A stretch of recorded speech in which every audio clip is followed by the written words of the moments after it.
கோவையில் அதிக லாபம் தருவதாக கூறி வியாபாரியிடம் 1,02 லட்சம் ரூபாய் மோசடி செய்த தம்பதியை போலீசார் கைது செய்தனர்.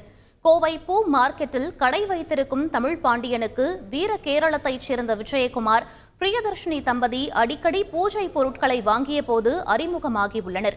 அவர்கள் தங்களுக்கு சொந்தமான கடைகளில் இருந்து அதிக வருமானம் கிடைப்பதாகவும் அதில் முதலீடு செய்தால் லாபத்தில் பங்கு தருவதாகவும் தமிழ் பாண்டியனிடம் கூறியுள்ளனர். அதனை நம்பிய தமிழ் பாண்டியன் 21,50,000 ரூபாயை முதலீடு செய்துள்ளார். அதற்குரிய லாபத் தொகையை தமிழ் பாண்டியனிடம் கொடுத்துள்ளனர். அதனைத் தொடர்ந்து அவர் மூலமாக அவருடைய நண்பர்கள் 10 பேர் மொத்தம் 1,02 லட்சம் ரூபாய் முதலீடு செய்தனர். அவர்களுக்கு ஓரிரு மாதங்கள் மட்டுமே லாபத் தொகை கொடுக்கப்பட்டுள்ளது. அவர்கள் விசாரித்த போதுதான் தாங்கள் மோசடி செய்யப்பட்டது தெரிய வந்தது. இதையடுத்து தமிழ் பாண்டியன் அளித்த புகாரின் பேரில் விஜயகுமார், பிரியதர்ஷினி தம்பதியை காவல்துறையினர் கைது செய்தனர். செய்திகளை உடனுக்குடன் தெரிந்து கொள்ள உடனே சப்ஸ்கிரைப் பண்ணுங்க.